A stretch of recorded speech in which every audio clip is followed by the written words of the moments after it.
Hi, welcome back for another Saturday video. Today I have a stack of books that I want to talk about that is my reading plan for May. May is a fantastic month.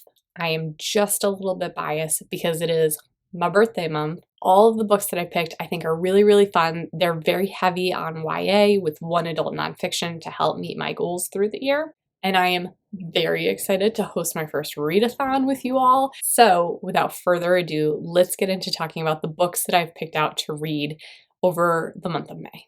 The first three books that I'm going to talk about are actually all ARCs. They're coming out in May and they were sent to me by Macmillan Publishing, and I am super excited about all three of them. I cannot wait to read them and review them and share them with you all and then put them directly into my students' hands. The first book that I'm going to talk about is Hurricane Summer. This is by Asha Bromfield and it comes out on May 4th. So I am like running out of time to get this read and reviewed, but I think I can do it. I have already heard numerous wonderful things about this book, so to get my hands on a copy of it before the publish date, I am like so excited. I am beyond thrilled. So this is priority number one for May. This book already gives me clap when you land vibes. Tilla, the protagonist, has always tried to get her father to love her. Every 6 months, he spends with her and her family, and then for 6 months of the year, he will return to his homeland of Jamaica. But then this is where it gets a little different from Clap When You Land. Tilla's mother insists that Tilla is going to go spend her summer vacation in Jamaica with her father. Tilla is obviously not about this idea. She's worked so hard to try to prove to him why he should love her, but then he always leaves and it's like this gut-wrenching experience of him just going. So to have to go to another country to spend time with her father, who she feel like doesn't care about her at all, that's got to be a really hard thing, a really like bitter pill to swallow. At the same time, she's also really curious what kind of power Jamaica has over her father, what is so captivating that he has to go for 6 months every year and leave his family behind. While she's in Jamaica, there's a lot of dark secrets that come up. It makes references to a storm of emotions. There's a lot of things that she's going to have to learn to deal with while she's there over the summer. So that's where I kind of get a little bit more of the Clap When You Land vibe. I'm sure that it's going to be really different though. The summary just feels very similar to me so far. It sounds like it's going to be a gorgeous read. The cover is stunning. I have seen a couple of content warnings associated with it, including sexual assault, but I've also heard really wonderful, beautiful things about this story. So I'm excited about this one. Up next is Cool for the Summer. This is by Dahlia Adler. It comes out on May 11th, so I have a little bit of time in between books.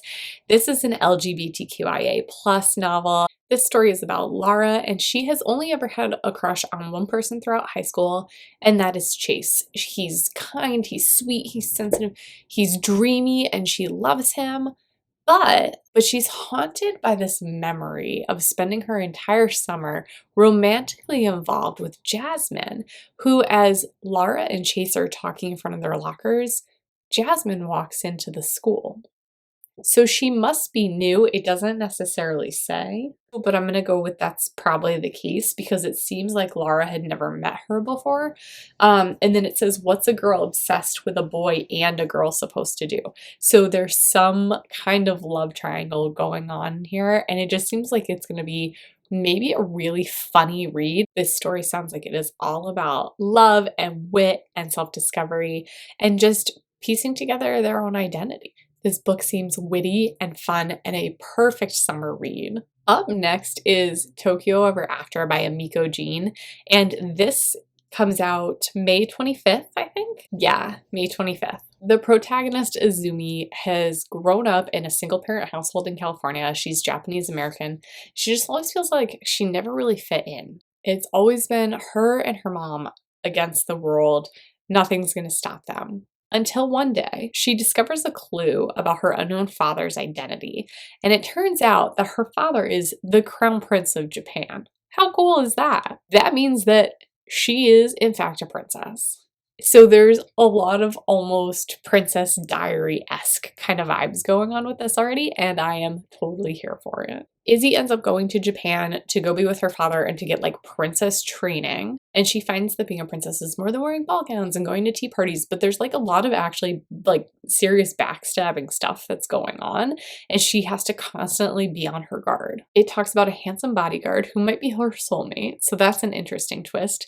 And it also talks a lot too about how she has to learn the Japanese culture and customs because she's never experienced them before growing up as an American, as a Japanese American in America. So there's a lot of this between worlds of like modern and traditional and trying to figure out how she fits in and taking on this new role as a princess. The last YA book that I want to talk about today is actually the book that I've picked out to do for my birthday readathon.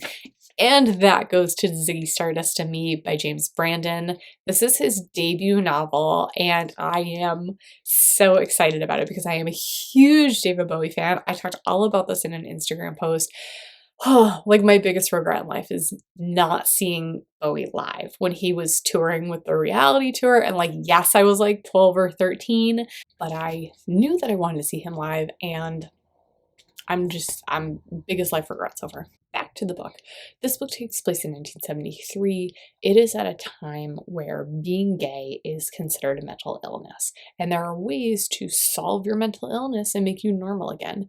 And that's what our protagonist is facing in this book. 16-year-old Jonathan has a lot going on.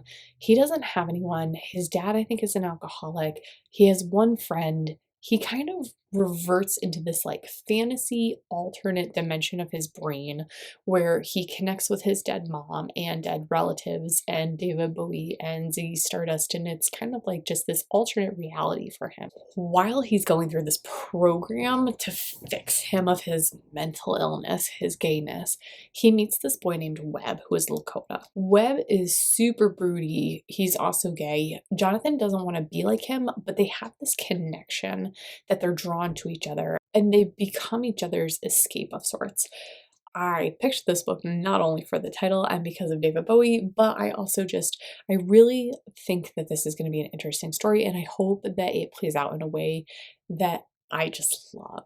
For my final read for May, I am going to read a nonfiction book. So You Want to Talk About Race by Ijeoma Oluo. This is one I've heard a lot about when I went on a pretty big ABAR shopping spree of books. It is one that I picked up and it has kind of been sitting around on my shelf, and it is time to read it. This book is going to talk a lot about race and racism in our country and how to have the conversations when people are being racist or telling jokes that are racist or making comments that maybe they don't necessarily understand are microaggressions. This is really important for me to read this and to learn how my language is affecting other people in my life and especially in my classroom. Amber, I know, read it not too long ago. She said it was a really easy read. She really enjoyed it, got a lot out of it. It will be a easier nonfiction for me to read because sometimes I just really struggle with trying to get into nonfiction. And I think that the way that this one is written, it will be interesting and keep my attention. These are the books that I'm planning on reading in May. It's a short pile. I've been kind of averaging a book a week, so I want to kind of keep it small and simple and just make sure that it is doable for myself. If you are interested in joining my birthday readathon, we are going to read Ziggy, Stardust and Me from May 7th until May 9th, which is my actual birthday. So it'll be a perfect way to spend that weekend together with you, and I will have a couple of Instagram stories and posts that you can share just to play along. That is all that I have this weekend. I will see you next weekend for a new Saturday video.